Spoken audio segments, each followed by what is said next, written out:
시편 23편 1절부터 6절 말씀 같이 보시겠습니다.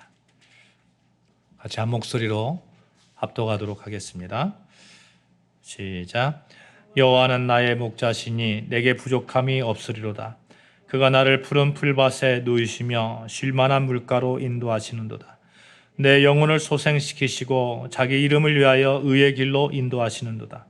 내가 사망의 음침한 골짜기로 다닐지라도 해를 두려워하지 않을 것은 주께서 나와 함께 하심이라.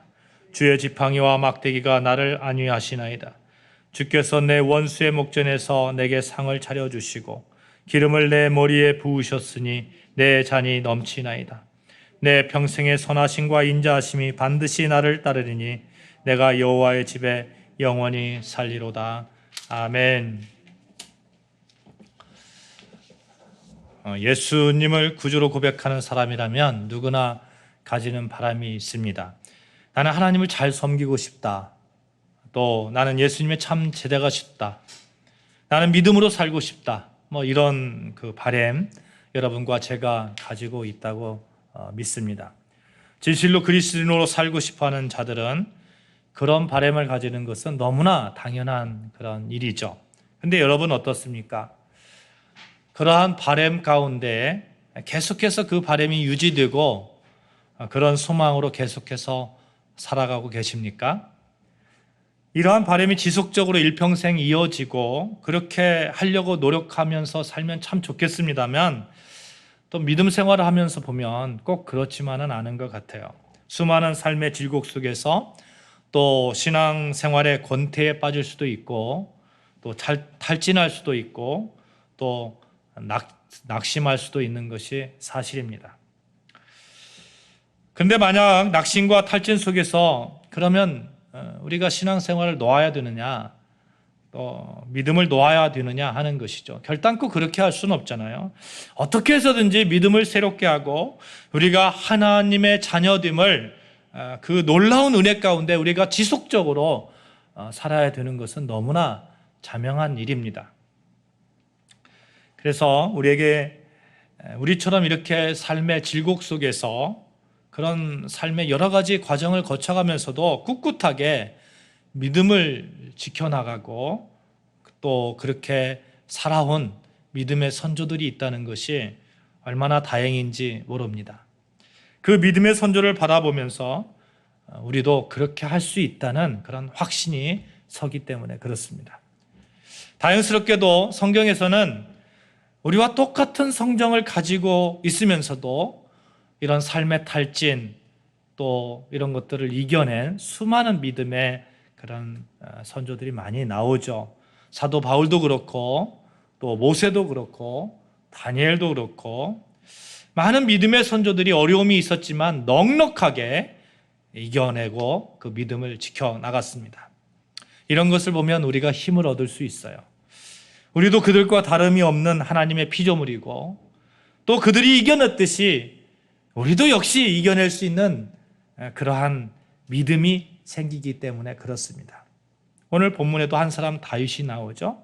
다윗은 여러분도 아시다시피 누구 못지않게 이 삶의 굴곡을 그런 삶의 굴곡 가운데 여러 가지 그런 어려움들, 아픔들, 낙심, 고뇌 우리가 겪고 있는 모든 것들을 다 겪었던 사람입니다.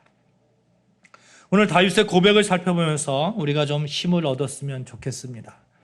어려운 상황을 넉넉히 이겨나가는 힘, 하나님만 의지하면서 하나님의 능력으로 살아가는 그 기쁨을 회복했으면 좋겠습니다. 사실 성경에 나오는 인물 중에 이 다윗만큼 힘들고 어려운 삶을 살아온 사람은 그렇게 많지 않을 거예요. 그는 참으로 인간으로 견디기 어려운 삶을 살았습니다. 그가 아버지로부터도 인정을 받지 못했던 그런 사람입니다. 사무엘상 16장에 보면 다윗이 이 사무엘에게 기름 부음 받는 장면이 나오죠. 사무엘이 다윗의 아버지 이새에게 가서 그의 자녀들을 한 명씩 데려와서 면접을 합니다. 면접을 이렇게 하는데 아버지가 7명의 자녀들을 한 명씩 사무엘에게 보내는 거예요. 그런데 사무엘이 아무리 봐도 사무엘이 택할 사람이 없는 거예요. 그래서 사무엘이 이렇게 물어보죠. 내 아들이 여기 다 있느냐? 이 아버지가 뭐라고 말합니까? 이새가 아직 막내가 남아있긴 한데요, 그는 양을 치고 있습니다. 사무엘이 이새에게 말했거든요. 야, 내가 너의 아들들 보러 갈 거야, 이렇게 말했는데 막내 아들 다윗은 양치기로 내보내고 다른 아들들만 모아놓은 거죠. 아버지에게 인정받지 못한 거예요. 또 어떻습니까? 나중에 사울의 땅인 미갈하고 결혼했는데, 그러면 사울이 당시 왕이잖아요. 좀 괜찮게 살아야 하잖아요. 왕의 사위니까. 그런데 도리어 사울에게 목숨을 빼앗길 것 같아서 쫓겨다녀야 되는 그런 신세가 다윗이었습니다. 왕이 되었을 때는 어떻습니까? 아들 압살롬이 반역하여서 아들을 잃는 그러한 슬픔을 겪기도 했습니다. 파란만장한 삶이죠. 이만큼 외롭고 힘든 삶이 어디가 있습니까? 여러분, 다윗처럼 우리가 그렇게 우리 자신 한번 살펴보자고요. 내가 다윗하고 비교했을 때 다윗만큼 그렇게 파란만장한 삶을 살았는가? 그렇지는 않을 것 같아요.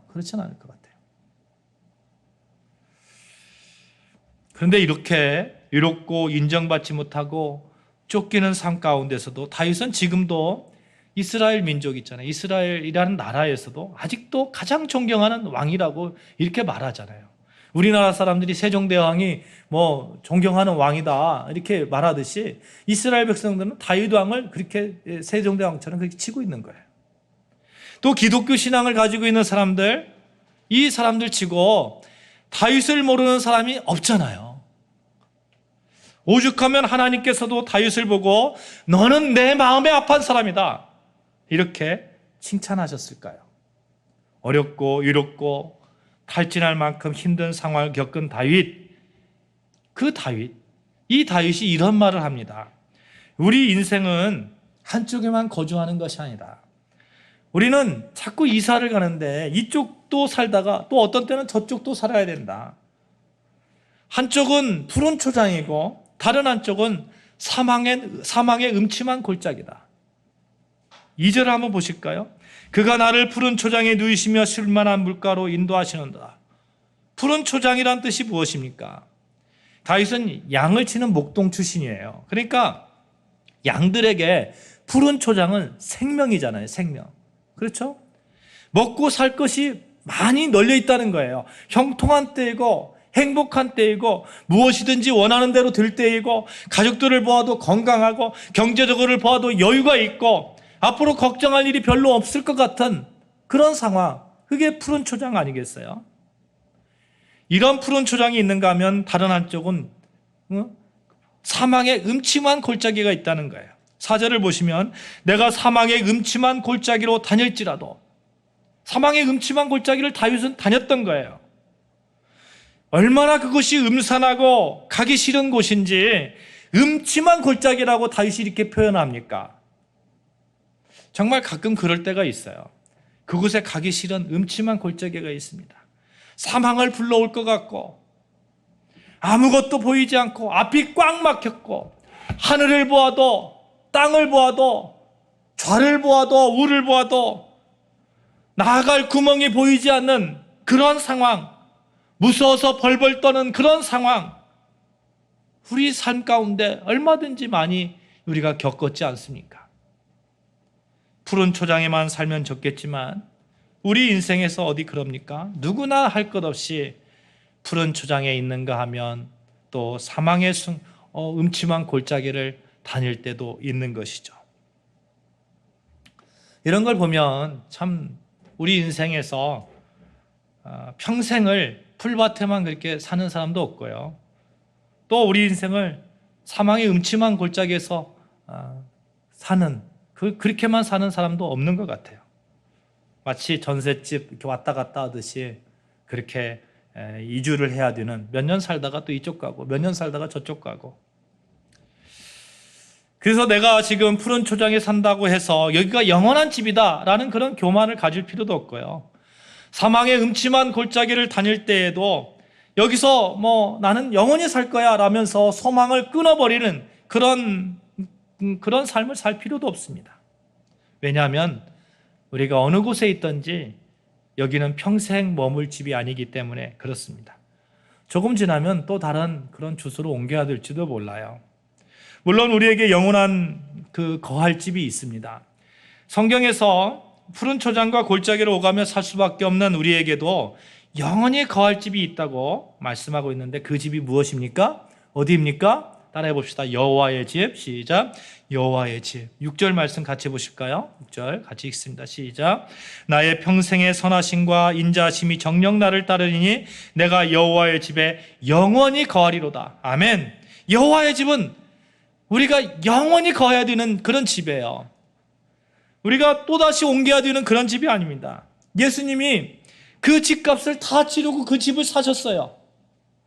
십자가에 못 박혀 죽으심으로 그 집을 다 사셨습니다. 그러나 우리가 그 집에 완전히 들어가기 전에 아직 이 세상에 살고 있잖아요. 어떤 때는 푸른 초장에 거할 때도 있고 또 어떤 때는 사망의 음침한 골짜기를 다니면서 공고한 삶을 살 때도 있습니다. 이것이 바로 우리 인생입니다. 전도서에 보면 이러한 우리 인생을 잘 표현한 말씀이 있습니다. 전도서 3장 1절 이하를 제가 읽겠습니다. 사람이 살다 보면 헐 때가 있고 또 세울 때가 있고 또 웃을 때가 있고 또 울 때가 있다. 이렇게 말씀하고 있습니다. 전도서 7장 14절 말씀. 형통한 날에는 기뻐하고 공고한 날에는 생각하라. 하나님이 이 두 가지를 병행하게 하사 사람으로 그 장래일을 능히 헤아려 알지 못하게 하셨느니라. 하나님께서 병행하게 하셨다는 거예요. 왜요? 장래일을 알지 못하게 하기 위해서. 그래서 여러분 점 치러 가는 거, 요즘 뭐 텔레비를 보면 아주 유행이더라고요. 점 보러 가는 거. 점 보러 가면 장래일을 압니까? 하나님은 그렇게 만들지 않았어요. 하나님은 두 가지를 병행하게 하사 사람으로 그 장래일을 능히 헤아리지 못하게, 그렇게 헤아리지 못해서 하나님을 바라보고 하나님께 의지하고 그런 삶을 살 수 있도록 하나님은 인생의 형통한 날을 주셨습니다. 푸른 초장에 뛰놀고 쉴만한 물가에 쉴 그런 날이 있습니다. 그럴 때 우리는 기뻐하고 즐거워하고 하나님께 감사하면 되는 거예요. 또 하나님은 우리에게 공고한 날을 주셨잖아요. 음침한 골짜기를 한숨을 쉬며 걸어가야 될 때도 있습니다. 그럴 때는 우리는 기도하면 되는 거예요. 하나님 붙들면 되는 거예요. 하나님 그것을 원하시는 것이죠.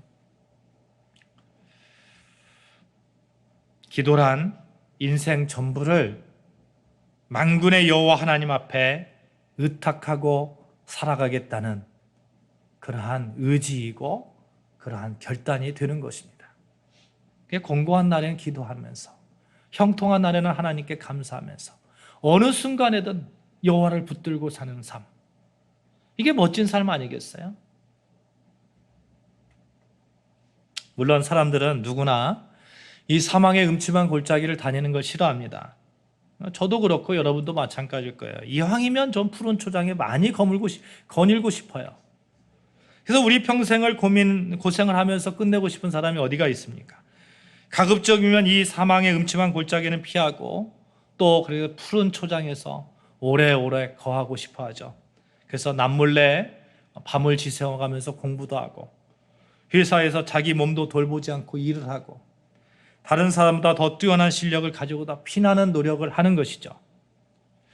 이게 절대 나쁜 것이 아닙니다. 잘못된 것이 아니에요. 하나님도 이것을 원하고 계세요. 그럼에도 불구하고 우리가 한 가지 꼭 기억해야 되는 것입니다. 되는 것이 있습니다. 우리의 삶과 그 삶 가운데서 부딪히고 또 만만치 않은 역경, 이런 것을 과감하게 대처하고 나아갈 강인한 힘은 어디서부터 오느냐? 오직 인내와 고난의 훈련에서부터 온다 하는 거예요. 그래서 우리 인생 살아가는 데 있어서 사망의 음침한 골짜기에 있을 때에는 내가 훈련받고 있다. 어떤 의미에서 보면 기도하면서 하나님께 감사할 수도 있는 것이죠. 하나님께 훈련받고 있으니까. 아브라함 경우 한번 볼까요? 아브라함을 보면 하나님께서 이사야서 41장 8절에 보시면 아브라함을 자기 벗이라고 이렇게 표현합니다. 자기 벗이래요. 친구래요. 전지전능하신 하나님의 친구래요. 그러면 형통한 날만 계속 주어야 되잖아요. 근데 아브라함의 삶을 보면 어디 그렇습니까?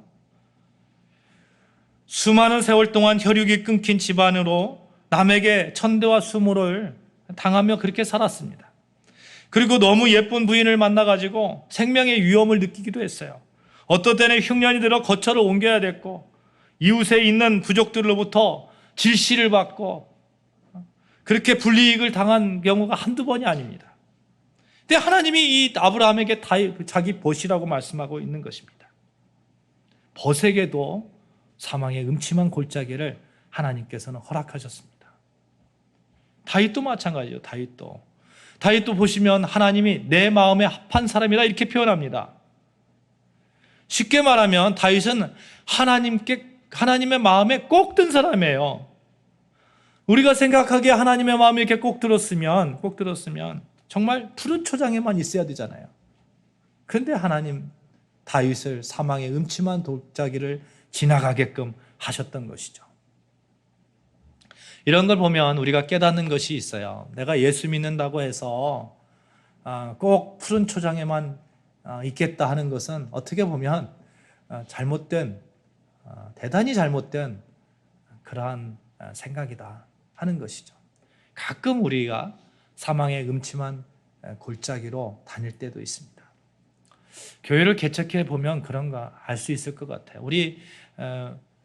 우리 개척해서 지금까지 우리 아름다운 교회 상황을 여러분 잘 아시잖아요. 그렇죠?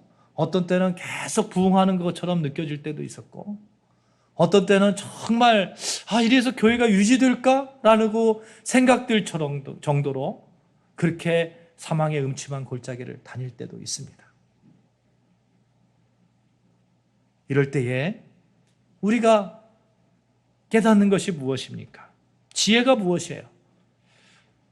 기도하고 하나님께 엎드리는 것이죠.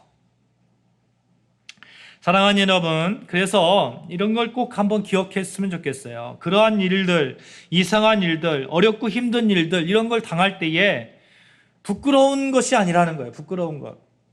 하나님의 자녀인 우리에게도 그런 일이 얼마든지 일어날 수 있다는 거예요. 운이 없어서 그렇게 되었다라거나 하나님이 나를 사랑하지 않나 보다, 이런 생각들 뿌리채 뽑아버려야 된다는 겁니다. 오히려 하나님이 사랑하시는 다윗을 골짜기에 밀어넣으셨듯이 나도 그렇게 밀어넣으시는구나, 하나님이 나를 훈련시키시는구나, 그런 믿음으로 선다면 그것처럼 큰 그런 소득이 어디가 있겠습니까? 오늘 우리가 시편 23편 노래한 다윗을 통해서 배워야 할 보와 같은 진리는 이것이에요. 상황이 달라도 하나님은 여전히 우리의 목자가 되신다는 겁니다. 상황이 달라도 하나님은 여전히 우리의 아름다운 교회의 주인이 되신다 하는 겁니다. 다윗의 고백이 무엇입니까?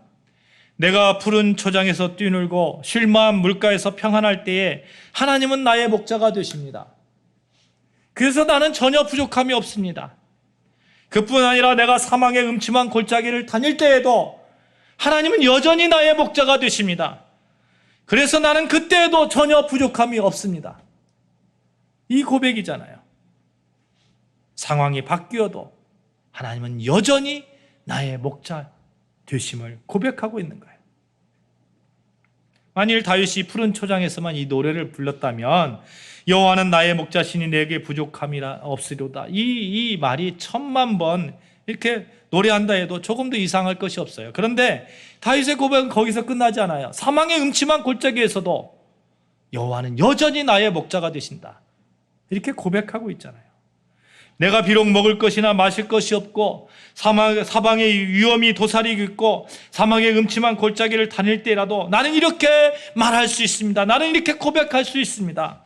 푸른 초장에서 나의 목자 되신 하나님은 여전히 나의 목자 되십니다. 사망의 음침한 골짜기에서도 내게 부족함이 없는 나의 목자 되십니다. 사랑하는 여러분, 우리도 이런 고백이 있었으면 좋겠습니다. 정말 어떠한 상황 속에서도 그런 고백으로 주님의 충성된 그런 종으로서 하루하루 그렇게 살아갔으면 좋겠습니다. 만일 그렇지 못하다면 그 이유가 무엇일까요? 생활의 작은 변화에 그토록 괴로워하고 기가 죽어서 벌벌 떨고 있는 이유가 어디 있습니까? 상황이 바뀌었기 때문입니까? 아니면 믿음이 부족한 탓입니까? 생활이 궁핍해서입니까? 아니면 믿음이 궁핍해서입니까? 이 시간 우리 각자의 그런 고통의 뿌리들, 믿음 없음의 뿌리 어디에 있는지 한번 심각하게 살펴보기를 바라는 것입니다. 그렇다면 우리가 사망의 음침한 골짜기에서도 하나님의 목자가 되심으로 아무리 부족함이 없다고 고백할 수 있는 이유, 다윗이 그렇게 고백했던 이유, 다윗이 경험했던 하나님, 어떤 하나님이기 때문에 그렇게 고백했을까 하는 겁니다. 다윗은 이에 대해서 두 가지를 가지고 설명하고 있는데요. 내가 사망의 음침한 골짜기를 다닐지라도 해를 두려워하지 않는 것은 주께서 나와 함께 하심이라. 주의 지팡이와 막대기가 나를 안위하시나이다. 이렇게 다윗이 고백하잖아요. 다윗이 말하는 첫 번째 이유는 주께서 나와 함께 하시기 때문이라는 거예요. 사망의 음침한 골짜기에서도 푸른 초장에서도 언제든지 주께서 나와 함께 하시다 하는 거예요. 그것도 그냥 나와 함께 해주시는 것이 아닙니다. 주의 선하심과 인자하심이 함께 하신다는 거예요.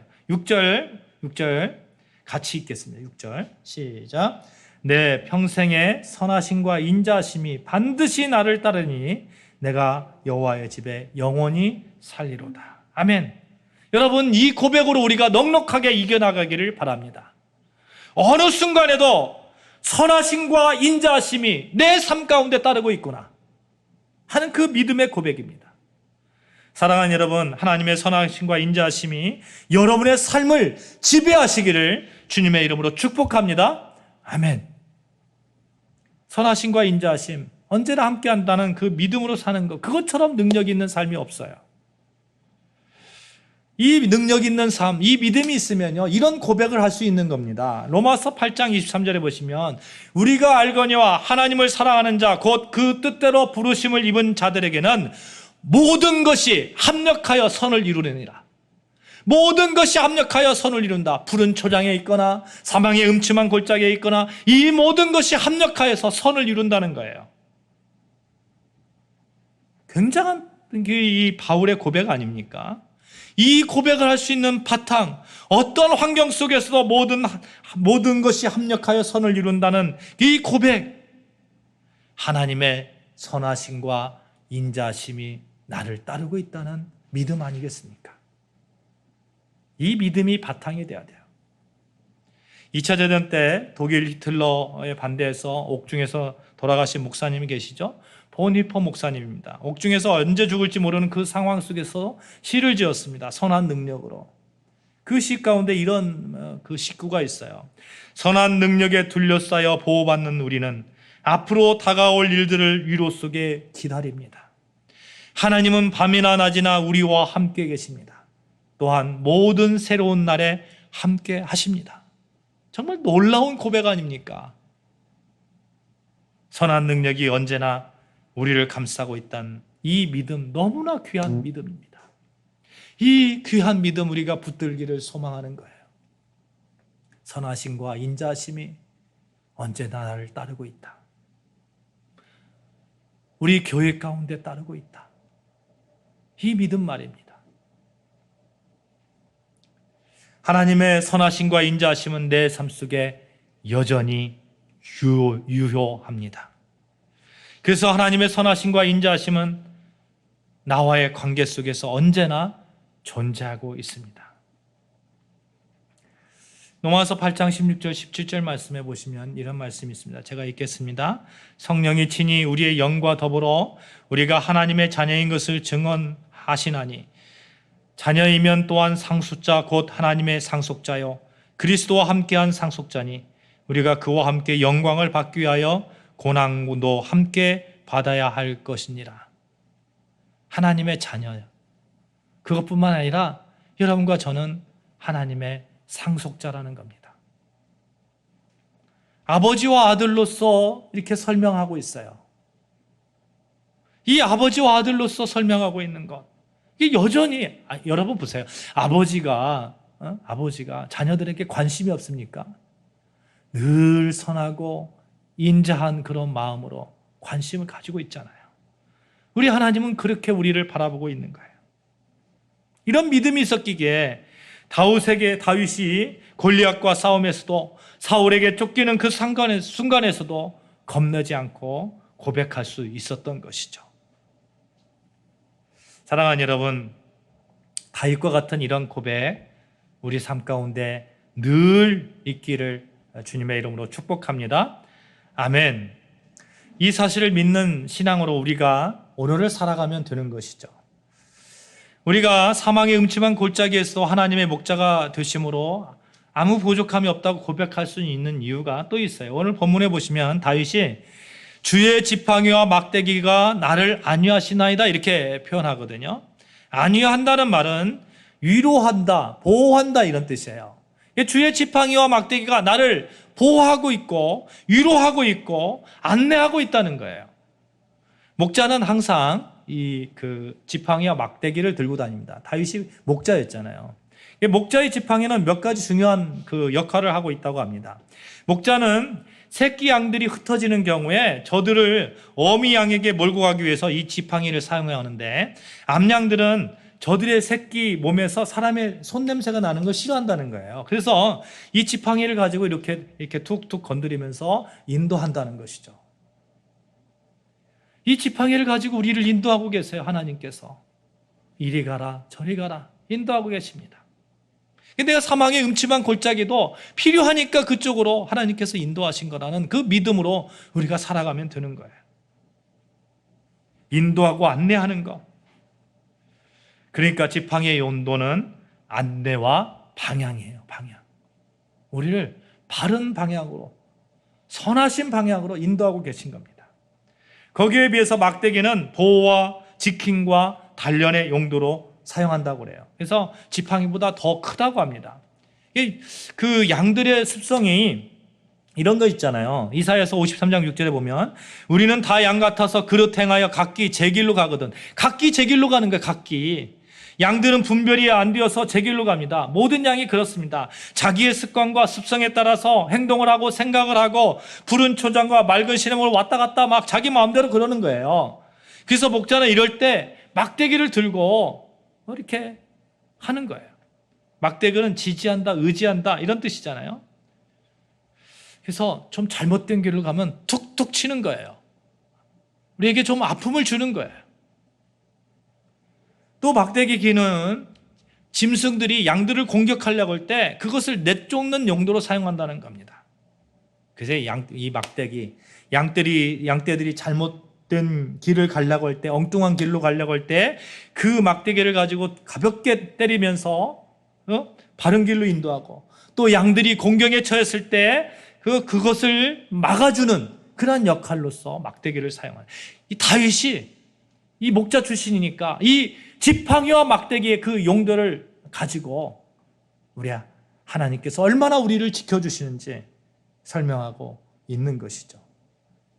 그러니까 이 막대기와 지팡이가 있으면 그걸 가지고 우리는 두려움에서, 불안해서 떠는 것을 떨쳐버릴 수 있는 겁니다. 목자가 그걸 지키고 있으니까.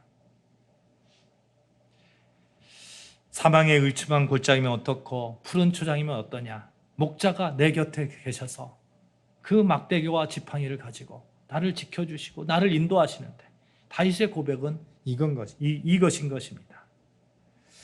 사랑하는 여러분, 여호와의 지팡이와 막대기를 바라보십시다. 여호와께서 주시는 평안함과 위로함이 우리 삶 가운데 넘칠 것입니다. 여호와의 선하심과 인자하심을 바라보십시다. 사망의 음침한 골짜기에서도 해를 두려워하지 않는 믿음의 용사로 바로 설 수 있게 될 것입니다.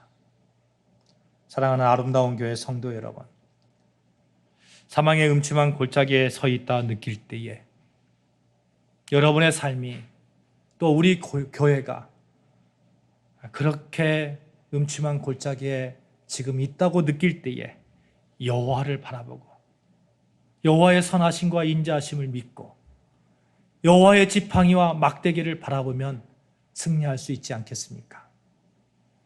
우리 삶 가운데 사망의 음침한 골짜기가 다니고 있다고 그렇게 느껴질 때에 여호와께서 여전히 선하심과 인자하심으로 나를 인도하시고 또 지팡이와 막대기로 나를 보호하시고 인도하시고 계시다는 그 믿음으로 우리가 선다면 일평생 여호와의 집에 거하지 않겠습니까? 우리 평생에 넉넉하게 주의 인자하심과 선하심이 따름을 경험하면서 사시는 저와 여러분 되시기를 주님의 이름으로 축원합니다. 아멘. 선한 능력으로 라는 찬양이 있는데 우리 같이 찬양하시겠습니다. 그 선하님의 고요히 감사요. 그 선하님의 고요히 감사요. 그 놀라운 평화를 누리며 나 예수님과 함께 걸어가네. 나 예수님과 새날을 여네. 그 선한 능력 우릴 감싸시니 믿음으로 일어날 일 기대하네. 주 언제나 우리와 함께 계셔. 하루 또 하루가 늘 새로워.